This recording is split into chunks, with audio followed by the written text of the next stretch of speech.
What up, you guys? Welcome back to the Dre Files featuring yours truly, Andre. But you could call me Andre because we're besties, okay?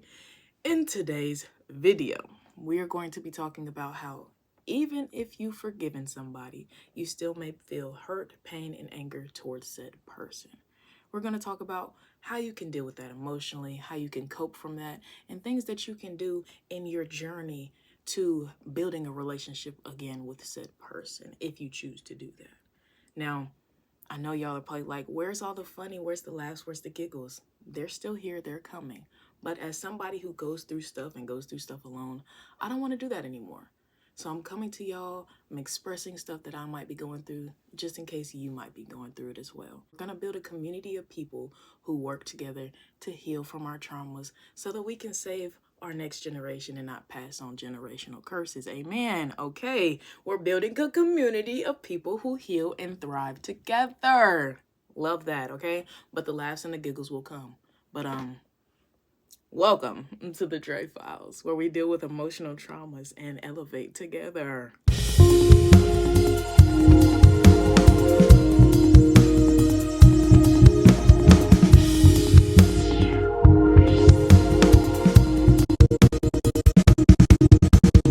Before we get into today's video, you already know how we do. I gotta do a quick promo. And y'all know 420 is next month. So for all my smokers and enthusiasts out there, my high society individuals, go ahead and cop you some from ariandrellc.com.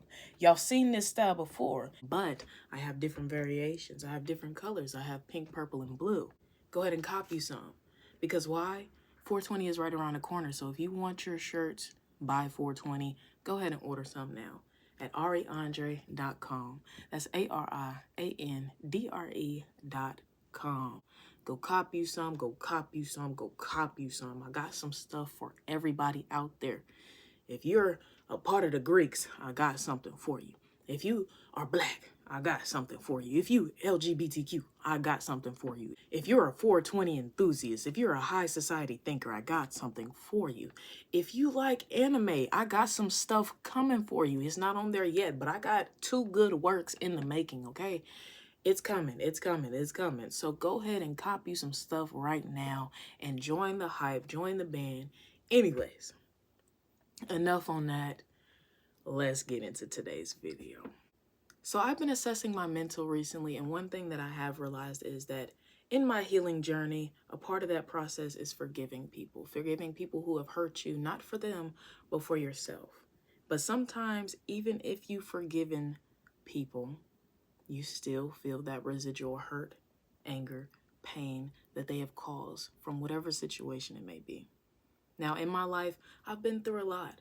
I've been through a lot of hurt and trauma from different people. And one of the biggest people in my life who's done that is my mother. There were a lot of things growing up that affected me deeply. And I'm trying to still sort through all those emotions and hurt and pain and build a new relationship with her.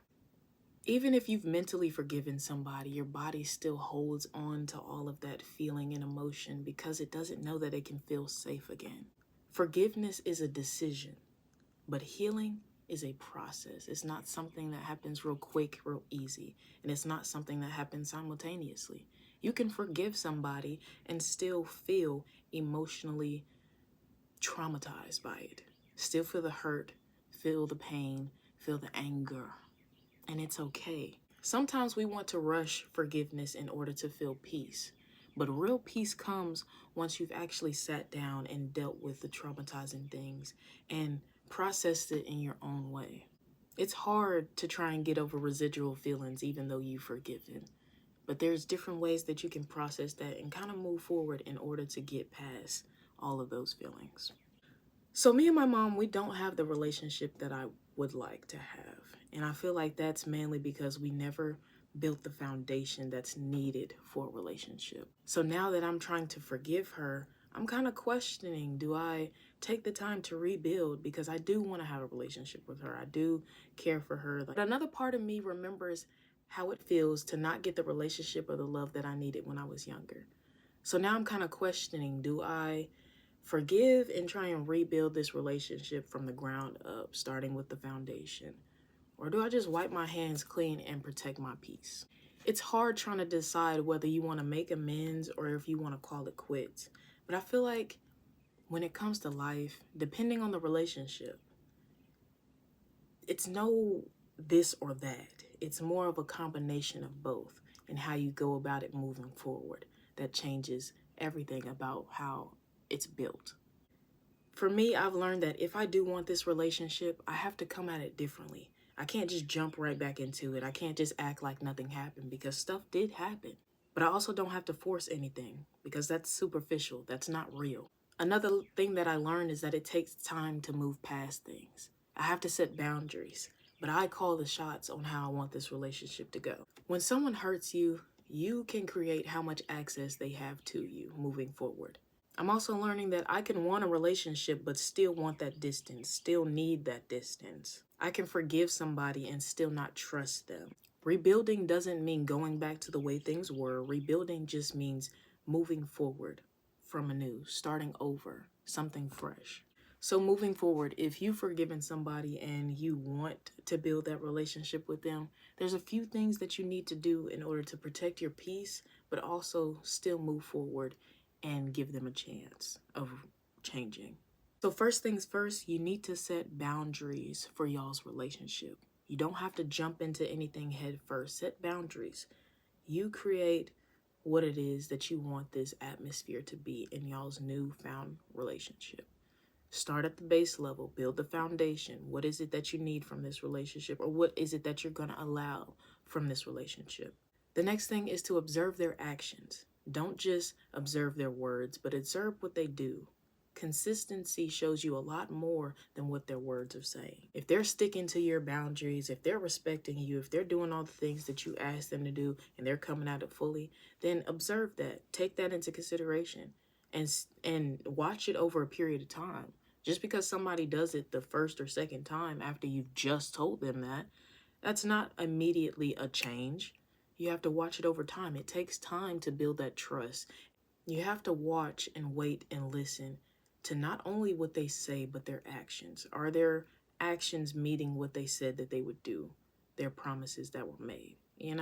That's what you have to kind of assess and look at whenever you're trying to build a new relationship with somebody who's hurt you in the past. And lastly, you have to check in with yourself. Because your body still holds on to all the emotional trauma, you still have to check in to see, how am I feeling after this interaction with them? How are they making me feel? How does your body react? You have to be the one to keep your peace. So if after interactions with them, you feel anxious or you feel this, you feel that, then you might want to put up more boundaries. You might want to take a step back further so that you can still try and build something, but you're not doing too much for yourself that's going to put you deeper into your emotional hole. You have to protect yourself at the end of all of this. Don't put yourself in a situation that you are not emotionally ready to overcome. Don't push yourself too far just because you think that's what you're supposed to do. There's no set way to do any of this. So protect your peace, protect yourself. Know what it is that your body is feeling and assess that. Don't ignore it just because you've forgiven them. Assess that. Take that into consideration. So we've forgiven somebody. We've moved on to trying to figure out what it is that we can do in order to help build that relationship, what needs to be done at the foundational level. But now, how do we cope with that residual feeling, that residual hurt, that residual anger and pain that they've put you through? How do we move past that? For one, you need to come to terms with the fact that even if you've forgiven them, it's okay to still be angry. It's okay to still feel that pain because that's what healing is. It's not overnight. It's not a quick process. You need to know that still holding on to anger and pain does not make you a bad person. It just makes you somebody who's trying to heal and get through trauma. Okay?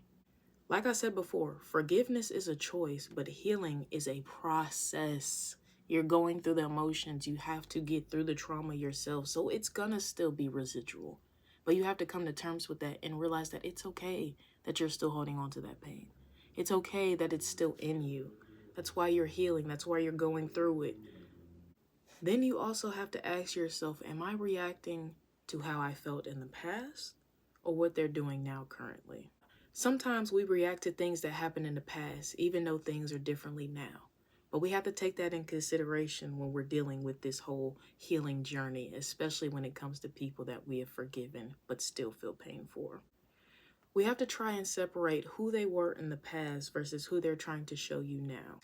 Another thing is that you also need to regulate your body just as much as your mind. So yes, you've mentally forgiven somebody, you've mentally gone through the turmoil, but your body still feels that. So you need to do things for your body that also helps relax it, helps it able to process and just get through emotions. Sometimes that requires like breathing techniques. Sometimes you need to sit there and just breathe and get yourself to a calm state. For me, one thing that I've done is gone to the gym. I've been in the gym consistently, and ever since I have, it's given me more of a clarity on things. And another thing that you can do to help regulate your body is write stuff out, because you don't realize that how much that stays up here in your mind by yourself and going over and over and over, how much that affects your body, how much pain and anger from your thoughts seep into your body and make you feel it, even when you think you're processed and done with it. So write it out, get it out of your mind, and let your body be at peace so it can finally relax. Another thing that you can do to help cope with this is to set boundaries. I've been saying it this whole video, set boundaries. Not every conversation has to be deep. You control how long and how much of you they see. You don't have to expose everything and be an open book. You can limit how much they know you, how much they see of you. You have the right to only allow them in but so much. It's up to you. So set those boundaries. And lastly, you have to get it in your head that healing is not linear. It's not quick and it's not linear. It's not going to happen overnight, and it's not going to happen progressively better. You're going to have those ups and downs. You're going to have days where you feel like, oh yeah, I'm getting to a place where I'm good. Then you're also going to have those days where memories or residual trauma that's still left over hits you like a truck, and you might have a down day. But it's not linear. It's a process. There's ups and downs. There's highs and lows, and you have to go through it and deal with it. So yeah, I made this video because I'm still healing from things. And if anybody else is also going through that same situation, I wanted to put some information or maybe some insight out there so that you know that you're not alone. Anyways, enough on that topic. We have a dilemma, y'all. We have a dilemma of the week. Welcome to the segment called So You Think You're a Therapist, where me, Andre, take a dilemma sent in from one of my supporters and try and help them assess it, process it, deal with it, and give them advice on it, okay? Sometimes when we're going through something, we get in our head and we get too in our own emotions and only thinking from our point of view.